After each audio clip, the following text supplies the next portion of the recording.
Marami na panahon ng paghihintay, panahon ng pagkainip, pagkabalisa. In between moments, we might call them, moments between planting and harvesting. Pag nagtanim ka na, naiinip ka na, hindi mo na malaman, mamumunga ba ito, marami ka bang aanihin. It's those times between taking a test and knowing the results. Yung mga kumukha ng mga exam, alam nila yan, yung parang hirap na hirap ang loob mo, pumasa ba ako o hindi. Between making a proposal and waiting for the answer. Even it's a romantic proposal or it's a business proposal. Yung naghihintay ka ng yes ba o no. Hindi mo malaman kung ano ang magiging sagot. Moments of prayer, tapos naghihintay ka kung anong sagot ng Diyos. Paghihintay ko minsan ng mag-asawang magkaanak, o paghihintay ng isang taong magkaroon ng papa o mama, naiinip, o magkaroon ng break sa buhay. Maraming in-between moments, and they cause concern, worry, anxiety, even nervousness, excitement, listlessness, sleeplessness. Ito ay isa sa mga pinakamalalaking dambuhala na gumugulo sa ating buhay na hindi natin napapansin. Impatience. Pag-aaral natin, pinamagitan natin, surviving impatience in between moments. Yung mga neither here nor there, naghihintay, hindi malaman kung saan lulugar. Ama naming Diyos, sa sandaling ito, payapain niyo po ang aming puso, patibayin niyo po ang aming pananalig sa inyo, bigyan niyo po kami ng kapayapaan, ng tining ng loob, at ang aming mga katawan ay inyo pong palakasin. Pagalingin niyo po mga karamdaman namin at patibayin niyo ang aming loob. At humihingi kami, Panginoon, ng paglilinis. Nawa ang inyo pong kabutihan at kagandahang loob ang sumaamin. Patawarin niyo po kami sa aming mga kasalanan at mga pagkukulang namin, punuan niyo na inyong pag-ibig, ng inyong pangunawa at ng inyong walang hanggang kabutihan. Nawa, Panginoon, ang aming pag-aaral ngayon ng iyong salita ay maging kapakinabangan sa aming lahat, maging pagkain ng aming kaluluwa, lakas ng aming loob, tibay ng aming pananalig. At ang dalangin namin, bigyan mo kami ng pusong nakatuon sa inyo, handa at kayang-kayang matuto. At kayo naman hinihiling namin maging tagapagsalita, kayo maging tagapangaral, gamitin yung lingkod nyo na tungtungan ng inyong paa, nais aming maitaas kayo, Panginoon, at ang inyong kaliwanagan ay maging amin. Give us your peace, give us your wisdom. We praise you and we thank you as we ask you to protect us from all evil men and evil spirits. In the name of Jesus we pray with thanksgiving. Amen. What are the causes of impatience and the anxiety that goes with it? Isa po sa mga pinakamalaking dahilan kung bakit ang mga tayo sobra kumisang naiinip, nababalisa, nalilito, naguguluhan, absence of God in the mix. Pagka ang Diyos, napakalaki ng bahagi sa ating puso, sa ating isip, sa ating diwa, sa ating imahinasyon, palaki rin ang palaki yung kapayapaan sapagkat ang pananalig sa Diyos, ang presenta niya sa ating puso ay nagbibigay ng katahimikan ng loob kahit wala pa yung hinihintay natin, kahit hindi pa natin alam yung sagot, nagkakaroon tayo ng kapayapaan. Nagkakaroon tayo ng sobrang impatience and anxiety when we are all by ourselves, meaning we're all into self. Iniisip natin yung ating standard, yung ating pamantayan, panukat, timing, speed na gusto natin, ang gusto nating masunod. Kaya ang nangyayari, hindi naman yun natutupad, nahahati ang ating realidad. Yung gusto natin at yung totoong nangyayari, yung timing natin at yung totoong bilis o hupad ng mga pangyayari, magkaiba, hindi ka isa, hindi ka buo, at nahahati ang iyong puso. Kumisa naman, hindi lang yung sa sarili natin, standards ng iba. Inip na inip ng mga kamag-anak mo na mag-asawa ka na, inip na inip ng mga kaibigan mo magkaanak ka na, inip na inip ng mga tao na magkaganito at magkaganong ka, magkaroon ka na ng trabaho, hirap na hirap ka na ka-apply, parang wala ka namang ginagawa. O kaya mga ibang bagay na nagiging Diyos at puon-puonan ng ating buhay dahil doon kabalisahan ang nagahari sa ating buhay. Isa pa na pinagmumulan ng impatience, pagkainip at pagkabalisa, is fixation. Yung pagkakatitig, yung sobra mong interest sa isang bagay, an excessive interest in something. Gustong-gusto mo halimbawa gumraduate na, gustong-gusto mong matapos na ang isang project, gustong-gusto mong mapirmahan ng isang kontrata, gustong-gusto mong ma-close ng isang deal. And because of that, you have a very limited frame. Yun lang ang kwadro ng buhay mo, lahat nandun lang sa loob nun, at yung nasa labas nun, hindi ka na interesado. It's putting too much importance on something you want and ignoring everything else that is available anyway. Another cause of impatience in our life is lack of other interests and causes and choices. Magkakamag-anak actually yan. Because you are fixated on something, you neglect everything else. At kung minsan dahil yung gusto mong mangyari, ang sobra mo ng pinalaki, nabaligtad na ang yung mga sense of priority and proportion. Akala mo nga ang laki na nun. Ang tunay na malalaking bagay sa buhay ay yung may kinalaman sa Diyos, may kinalaman sa ating pananalig, may kinalaman sa pagiging mabuti natin, mabait na tao, paglilingkod sa Diyos at sa kapwa. Pero pag hindi yun ang pinalaki natin sa ating buhay, ang lalaki yung pagiging makasarili, mga timing natin, mga gusto, mga specifications, hanggang maging Diyos-Diyosan ang buhay natin ng mga yon. Sabi nga, in the absence of big things, small things become big. Kaya kung masyado kang may minamalaki, nagtatampo ka, minamalaki mo yan, na neglect kang imbita sa isang okasyon, ang laki-laking issue na, nakalimutan ng birthday mo, ang laki-laking bagay na, siguro walang malaking bagay sa buhay mo. Kaya yung maliit, pinapalaki. Kahit sa mag-asawa, pag wala kayong malaking project, meron kayong napakalaking project, alam mo, gusto nyo talagang mapatapos ang inyong anak, o kaya gusto nyo maipagamot ang isang may sakit ninyong kamag-anak, o gusto nyo magkaroon ng bahay, yung mga malalaking project na yun, kung nandyan sa iyong isipan, mga maliliit na mga pagkukulang, mga problema, hindi na napapansin. Pero pag wala kayong malaking misyon, kahit maliit na bagay lumalaki, kaimportante, merong malaking misyon ng buhay mo. At kung nagtatanong ka, kapatid, anong malaking misyon? Lahat ng may kinalaman sa Diyos, sa pagpapalawak ng kanyang kaharian, at paggawa ng kabutihan, malalaking misyon yun. If you dedicate your life, for instance, to helping sexually abused children, meron kang cause, nagbo-volunteer ka doon, hindi mo masyadong minamalaki na na-sunburn ka, na meron kang kulugo, na may split ends ka. Kasi meron kang malaking bagay na iniisip Pero pag wala yung malaki, biglang lalaki yung maliliit. Siyempre, dahil walang nagko-control sa kanilang paglaki, dahil wala namang laman yung isip natin, yun ang lalaki. At pag tayo sobrang fixated, sobrang nakatanaw, nakatitig, umaasa, lagit naghihintay sa isang bagay, ang nagiging bunga niyan, impatience and anxiety. I wonder how many of us are impatient right now? Anxious. Matatanggap kaya ako sa trabaho? Nag-apply na ako, na-interview na ako. Nakakanda puyat-puyat. Kaka-LBM pa. Magkaka-visa kaya ako? Ma-approvean kaya aking immigrant application? Papasa kaya ako sa board? Etc. etc. What are the cures to impatience and anxiety? Kasi pag sobrang naiinip, nababalisa, naguguluhan, nagrereklamo dahil sa sobrang interes sa isang bagay, sa paggigiit ng sariling gusto at standards, ibig sabihin nun, sarili mo na yung Diyos. Timing mo, specifications mo, yun ang Diyos. So ang solusyon dyan, put God in the equation. At kung ang Diyos naman yan, nandun na talaga, put more of God in the equation. Kasi pag mas malaki yung space na ibinibigyan natin sa Panginoon, lumiliit yung space sa pag-alala. At sa iba't iba pang mga bagay. Si Job, alam natin na mabuting tao dumaan sa pagsubok at alam niyang mabuti siya at wala nang naniniwalang mabuti siya kahit asawa niya at mga kaibigan. So, nainip na rin siya, nahanguin na siya ng Diyos sa hirap, nainip na siya ay ma-restore, magkaroon ng katarungan ng buhay niya, at nagtanong siya ng kung ano mga tanong sa Diyos. Sinagot siya ng Diyos. Job 38, among many other answers in the other chapters. 1 to 3. From out of a storm, the Lord said to Job, why do you talk so much when you know so little? Now get ready to face me. So, bakit ang dami-dami mong abla? Konti lang naman ang alam mo. Maghanda ka, magtutuos tayo. Verse 3, can you answer the questions I ask? Sabi ng Diyos. How did I lay the foundation for the earth? Were you there?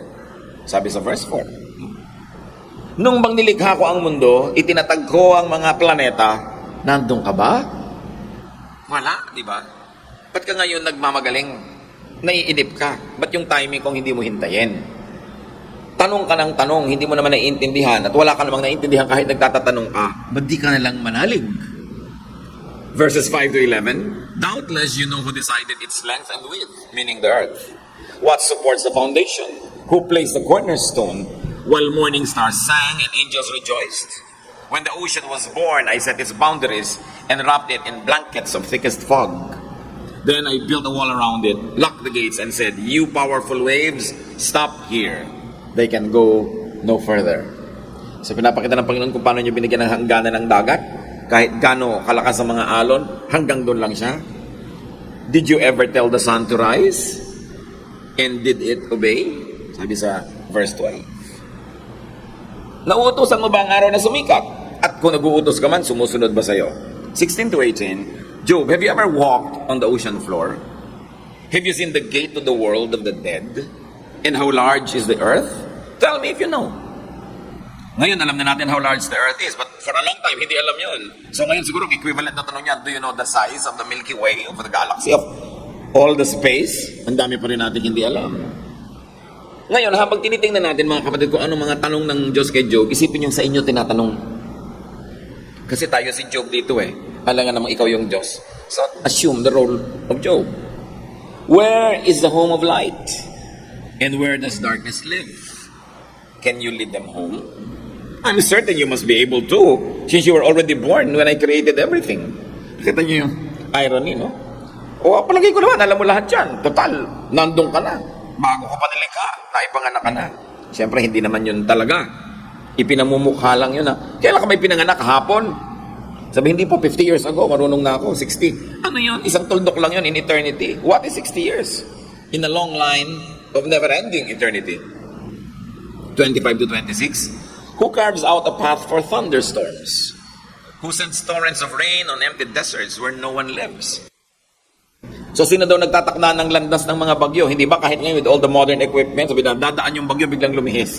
Ang nagtatakda, hindi mo rin malaman. Pwede kang paminsan-minsan tumama, pero hindi ka sure. 31 to 35, can you arrange stars in groups? Pwede mo bang ayus-ayusin ang mga bituin? Do you control the stars? Do you know the laws that govern the heavens? And can you make them rule the earth? Can you order the clouds to send a downpour, or will lightning flash at your command? Pwede ka bang mag-utos sa mga ulap na umulan? Pwede ka bang magpakidlat kung gusto mo? Alam mo ba kung paano pinaaandar ang lahat ng mga heavenly bodies? Did you teach birds to know the rain? To know that rain or floods are on their way? Can you count the clouds or pour out their water on the dry, lumpy soil? Bukod sa tanong ito ng Diyos, nakikita pa natin yung mga detalye ng ginawa niya eh. Ikaw ba? Ikaw ba nagturo sa mga ibon na mabatid kung uulan para sumilong na sila? O may dadaang mga bagyo at mga baha para makalika sila? Hindi mo alam yung mga yan. Ganun. Kaya yung pambilangin ng mga molecule sa ulap. Diba? Hindi lahat ang sagot. And when starving young ravens cry out to me for food, do you satisfy their hunger?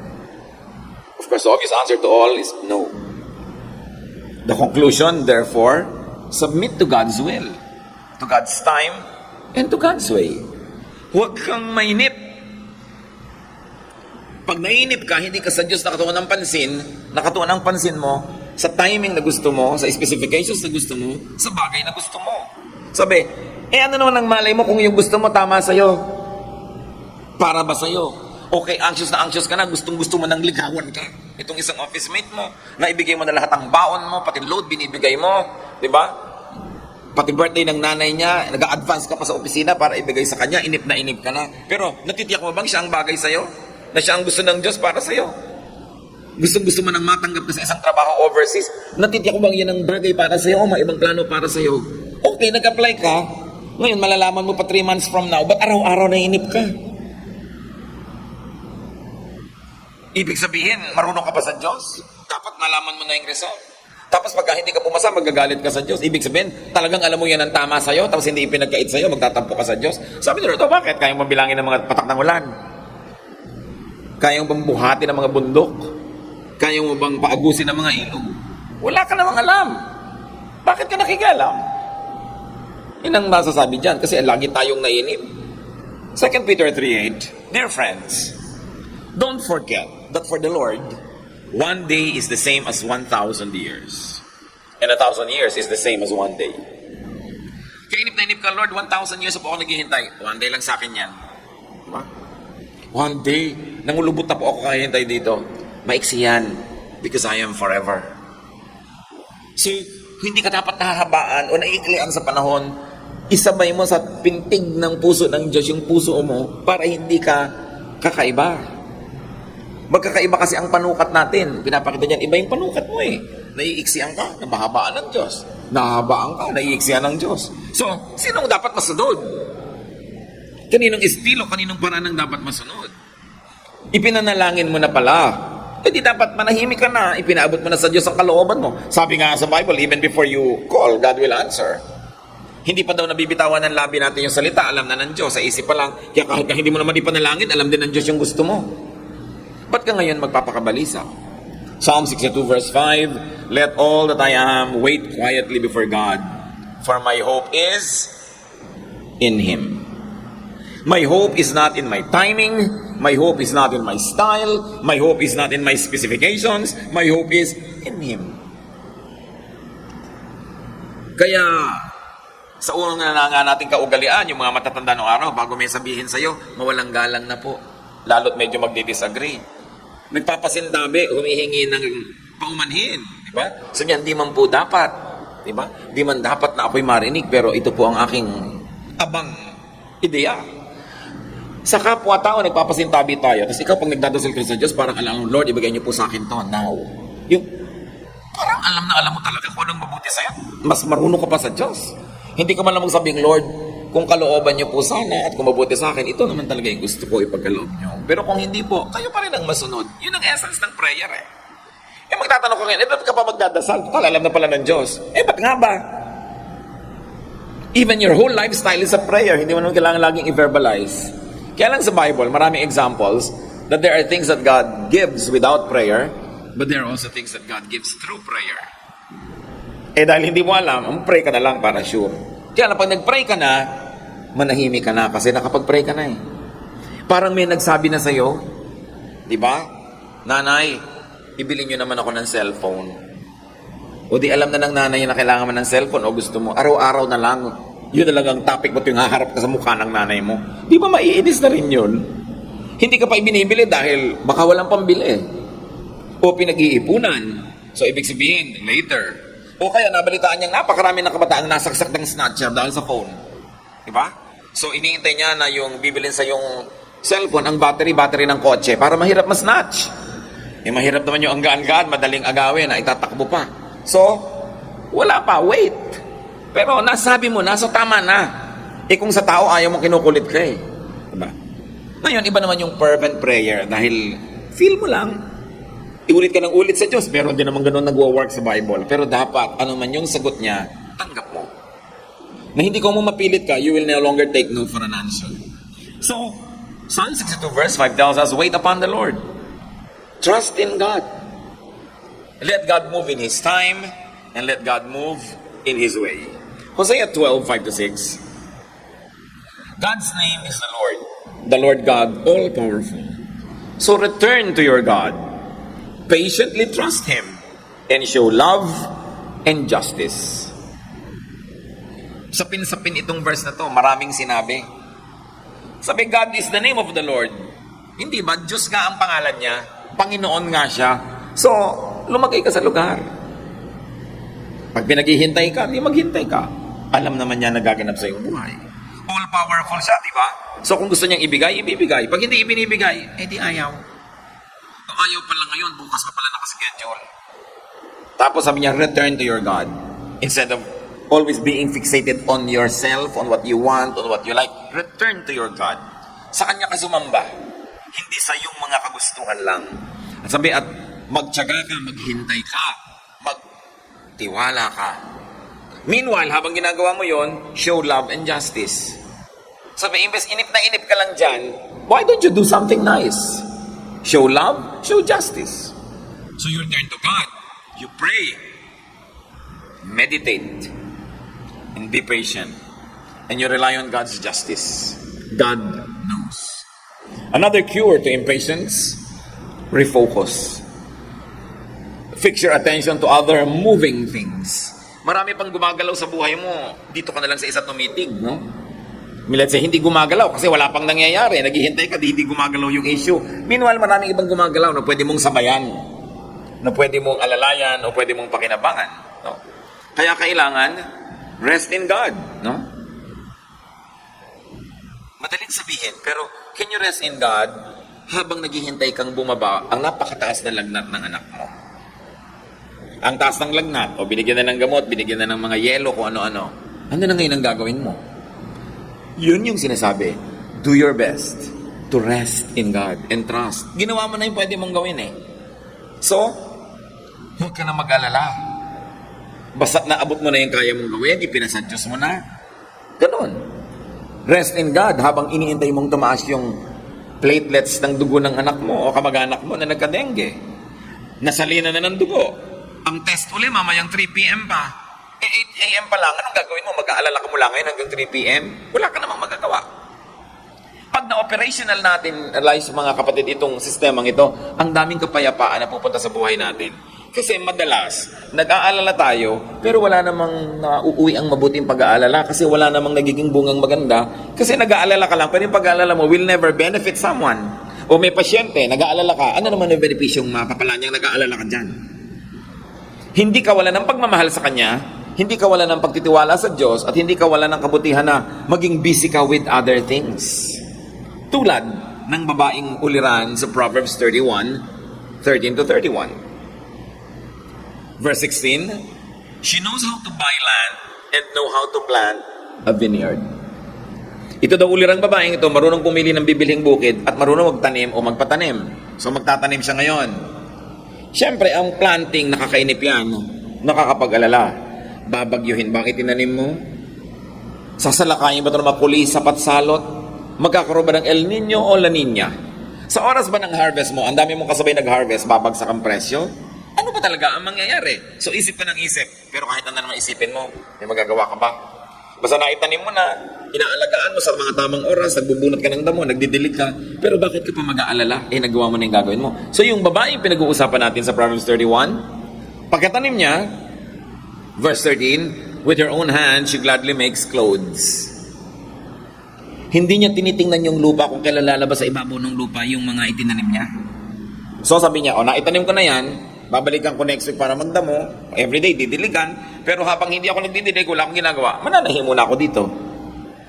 In verse 15, she gets up before daylight to prepare food for her family and for her servants. Maaga siyang gumising, hinahanda niya ang mga mangyayari, ibig sabihin, hindi siya laging nakahilata sa kama. Kasi yung mga nakahilata, ang napakaraming nai-inventong problema. Yan ang napakaraming nai-imagine sa guni-guni. No? Kaya kung nagsisimula ka ng magguni-guni, bumangon-bangon ka. Diba? Maghugas ka ng kotse, maglinis ka ng mga parts ng bahay mo, magsulsi ka dyan, para hindi ka nag-aalala. Verse 17, she always works hard. You know the benefit of working hard? You become tired. And when you're tired, you sleep. At pag maaga ka namang natulog, babango ka rin ng maaga, puno ka na. Hindi rin kulang yon. Pero itong babaeng to, she stays busy until late at night. Hindi yung gabing-gabi, walang ginagawa, pabiling-biling sa higaan, babangon, may gagawin. She helps the poor and the needy. Verse 20. Pagka tayo ay merong kawawa naman ako mentality, naapi naman ako mentality, pinagkakaisahan ako ng mundo mentality, puro pag-aalala at tampo sa Diyos ang magagawa mo. Pag nagsisimula ka ng maawa sa sarili mo, palitan mo yon. Humanap ka ng mga higit na mas nakakaawa, mas nangangailangan, mas mahina, mas gutom, at tulungan mo sila. Sa pagtulong mo sa kanila, nawawala yung pansin mo sa iyong mga sariling mga kagustuhan, at nakasasatisfy mo yung kagustuhan ng iba, and there's something in you, the Spirit of God in you becomes happy because you are doing something good. Kaya nga sabi nung isang quotation, I was miserable for not having any new pair of shoes until I saw a man without feet. Pag lagi niyong iniisip, kulang ang pera ko, madidiscontento ka. Ang asawa ko hindi thoughtful, mabuti pa yung asawa ng kapitbahay, thoughtful. No? Mamaya, doon ka na nakakalong. Kasi thoughtful pala. No? So, pag inisip mo yung mga discontentment mo, gugulong buhay mo. Hindi mo naman iisipin yung discontentment at hirap ng iba para magbunyi ka by comparison. Tulungan mo sila dahil nawawala yung paningin mo sa misery mo.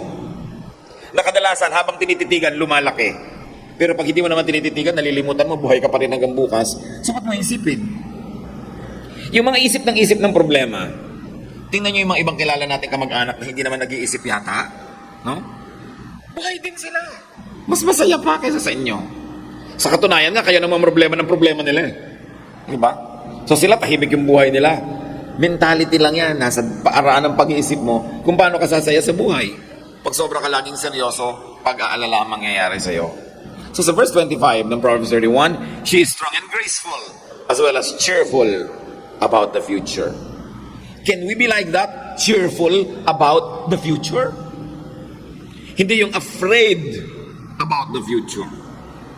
Iniisip lahat kung kailan magbabanggaan ang mga planeta, kailan matutunaw ang mga yelo sa North Pole, kailan puputok ng sabay-sabay ang lahat ng bulkan, kailan magugunaw ang mundo, kailan lilindol ng the big one.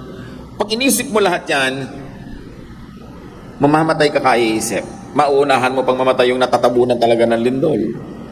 Pero ang totoo, kung hindi naman nangyari in your lifetime, lugi ka naman. At kahit mangyayari, ano naman na magagawa mo para pigilin ng mga bulkan puputok?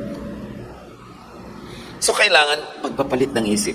Pag may pumapasok sa inyong isipan, mga kapatid, na nakakatakot, nakakaligalig, nakakapag-alala, palayasin nyo. Palitan nyo ng iba. Kasi may whatever is true, whatever is beautiful, whatever is noble, whatever is worthy of all your labor, think about such things. So what do you think about? Make it a habit to be cheerful about the future.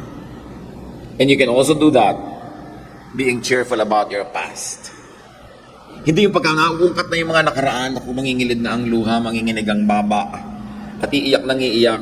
Yun naman yung nakakaisandaang recollection na, hindi pa naiiba. Ito yung naaalala na lang kung paano siya binubugbog ng tatay niya ng bata siya, laging iyak na naman siya. Palitan mo na yung mentality mo kasi minsan ka lang binugbog, 100 beses mong inalala. Di ba lugi ka? Paulit-ulit, replay ng replay. So, ang sabi, change the way you think. Be transformed by the renewing of your mind. Alam niyo kung anong mahalaga tunay? Anong iniisip niyo? Anong nararamdaman niyo? Hindi na kung anong totoong nangyari kasi pwede mo nang ibahin yung attitude mo. Sabi mong, buti na lang binugbog ako ng binugbog noon. Ngayon, matibay na yung katawan ko. Diba? Ginutom ako ng ginutom na ngayon, sanay na ako maging gutom. Lagi akong inalila. Ngayon, alam ko lahat ng trabaho. Hindi ka nun. Kasi kung hindi mo naman gagawin sa sarili mo yon, papaawain mo sarili mo sa sarili mo, anong bunga? Malungkot ka. Anxious. Change the way you think. Ngayon, isa pa natin pwedeng gawin mga kapatid, how to cure impatience. Nakita na natin yung example, get and stay busy. Be productive or amused. Kaya lang sa atin, sobrang amusement. Minsan, dumaan ako sa harap ng TV, may mga nanonood. Meron pala ngayong mga channel na mga pupunta ko saan sa mga neighborhood at dala-dala yung mga camera doon at kung ano, mamimigay doon ng mga tabo, mga palangkana, mga kalamansing tuyot at kung ano-ano pa. No? Nakakapagtaka. Alam niyo siguro ito, nanonood ba kayo nito? Ang daming tao sa barangay. Wala silang mga trabaho. Andun silang lahat. No? Kasi hindi sila busy. Kung ginawa nyo yun sa mga ibang productive and very developed countries, pupunta ka sa isang neighborhood, lunchtime, walang tao. People are either in school or working. May ginagawang na buhay, hindi nakatunga nga lahat doon at inaantay sino kaya unang dumaan, saksakin natin. Kasi walang magawa. Kailangan ng tao busy. At saka hindi puro entertainment. Pamisa-misan lang. Dapat productive ka. Itatanong mo sa sarili mo, may kinita ba ako ngayong araw na to? O may natulungan ba akong matipid ngayong araw na to? May pakinabag ba sa akin ng sang sinukob, ang sang katauhan? Hindi yung araw-araw na lang, wala naman. Araw-araw kumakain ka. O araw-araw umiinom ka ng tubig. Di ba? Gumagamit ka ng mantika, ng sabon, deodorant. Gumagamit ka ng shampoo, gusto mo may conditioner pa. Kasi wala ka naman production. Kaya mahirap ang kapaligiran. It's good to be productive. Kasi pag productive tayo, nawawala yung focus natin sa pag-aalala. Spread yourself out. Plant other crops. Kaya nakakahanga yung mga nagtatanim sa Cavite, patungo kang Tagaytay. May nyog, sa ilalim ng nyog may papaya, sa ilalim ng papaya may pinya. Sa pagitan ng mga pinya, mayroon pa mga sili, kung ano-ano. Ang daming tanim. Tapos ang daming makita mga lupa na katiwangwang. Marami kong kilalang ganyan, namamasukan dito sa Maynila, ang liliit na mga sweldo. Yung pala, ang lalaki ng mga lupa nila sa probinsya.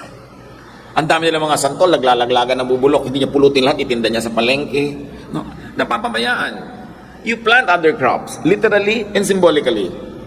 Okay, nag-apply ka sa kung saan. Imbes hintay ka ng hintay, magtrabaho ka na ng ibang trabaho. O mag-apply ka pa ng iba. Hindi, ito talaga yung gusto ko. Kung hindi matanggap, tatalo ka sa ilog. Mag-apply ka pa na mag-apply. Kung sino unang tumawag sa'yo, yung kakain ka lang, di tanggapin mo. Pag tinawag ka uli nung isa, may chance ka. Hindi yung doon ka lang nakatunganga ng nakatunganga. Make other investments. And don't put all of your eggs in one basket. Yung iniasa mo na lahat doon, pati sa USB, di ba? Don't put all of your files in one USB. Pag naiwala mo, wala na. So huwag focus na focus lang sa isang bagay. Maraming choices. Ang laki ng utak na ibinigay sa atin ng Diyos, maraming kasya. Ang daming talent na ibinigay sa atin, marami tayong pwedeng gawin. If the best thing for you is not there, settle for the next best thing, stop griping, and get on with life. Have other options. So don't miss out on the now because you anxiously fast forward to tomorrow. Marami mga tao, hindi naramdamang lumipas ang 3 linggo, walang nakita, walang naalala, kasi walang inaabangan kundi kung ano yung mangyayari 3 weeks later. Don't miss the moment. Because every minute of life is a gift from God to be enjoyed, to be invested in, to something good, to be shared with people, not to be wasted on worrying. Because every moment will never return. So live the moment. Mga kapatid, do not wait. Anong ginagawa mo? Hinihintay ko si ate. May hinihintay. Ba't di ka magbasa? So anong ginagawa mo? Nagbabasa. Diba? Anong ginagawa mo? Naghihintay kay ganun. Ba't hindi ka magsulat? At hindi ka manahi? Ba't di ka gumawa ng kung ano? Mag-assemble ka ng kotse? Malay mo, makabuo ka. Pero ang daming naghihintay. Ang tagal naman, ang tagal. Kasi naghihintay ka eh. Alam niyo yung natatagalan, yung naghihintay. Huwag kayong maghintay. Gumawa kayo ng ibang bagay. Dahil may kusang panahon, nalalabas yung lalabas. Dadating yung darating. Huwag kayong tumunganga. Because an idle mind is the devil's workshop. Ang bayan natin, ang daming problema. Pero kadalasan yung problema, kakulangan ng civic mindedness. Kakulangan ng concern about the environment and the community.